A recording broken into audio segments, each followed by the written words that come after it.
श्रीमद्भगवद गीता और प्रथम अध्याय अर्जुन विषाद योग श्लोक 29।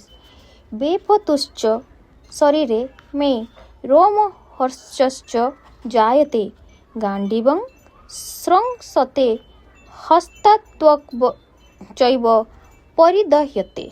चलतु यार ओडिया माने बुझिबा। मोर समस्त शरीर थरी उठुची एवं रोम टांकुरी उठुची।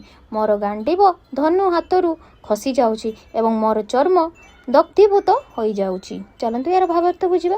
दुई प्रकार शरीर कंपन अछि एवं दुई प्रकार रोमांच मध्य अछि। अति महान दिव्य भाव आध्यात्मिक भाव जात हेले एपरि लक्षण देखा जाए किंबा भौतिक स्थिति रे अत्यधिक भय जात हेले एपरि हुए।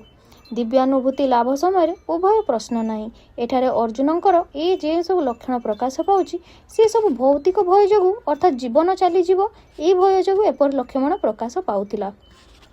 यह मध्य अन्य सब लक्षण ठार भिन्न।